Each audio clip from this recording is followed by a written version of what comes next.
process reengineering is a fad word just for making things better. But it only works if there was engineering in the first place. If you just started doing things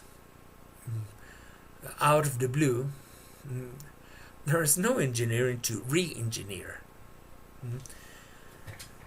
Re-engineering is what our mothers or grandmothers just simply called putting the house in order and making everything work properly.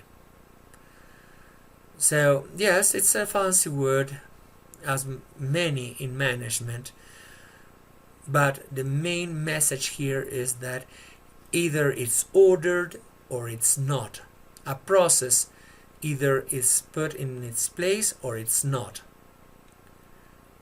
And something that is not ordered, that hasn't an order to it, essentially its entropy is higher. And a higher entropy means a lower efficiency, as you can remember from your basic physics. Let's go on. Now, let's talk about equipment and technology selection. First, what is the best technology? Everybody talks about, yes, I want to have the best technology, the most modern. Wait a second. What is the best technology?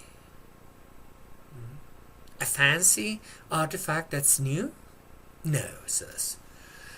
The best technology is the one that we can use. The rest is just hubris and inefficiency. The same applies to computers. What use do I have for a supercomputer at my home? First, I don't even have the electricity installation to be able to put, or the space to put a supercomputer. And I wouldn't be using it at all. A laptop for me is just plenty. Remember always, all your decisions must revolve around the fundamental success factors.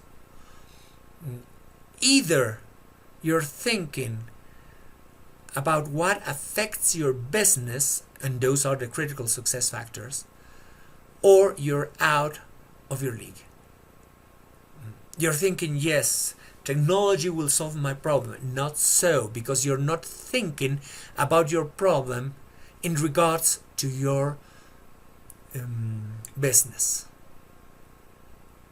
So always think about your business, your critical success factors or fundamental success factors.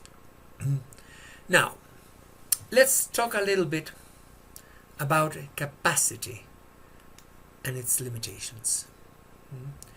Calculating the capacity of a process starts from the limitations of the process as a whole. And as always, a process is limited by its weakest point. What we call a bottleneck determines the capacity of the process as a whole. Remember that a chain is only as strong as its weakest link. So we must always think in terms of having a very balanced production process with no bottlenecks. And then we can start thinking about how the capacity of the process as a whole. What is capacity then? It's the quantity of goods or services that we can produce in a time period, usually expressed in a maximum production rate or the number of units of available resources for period. And that capability, that capacity is defined by the quantity of production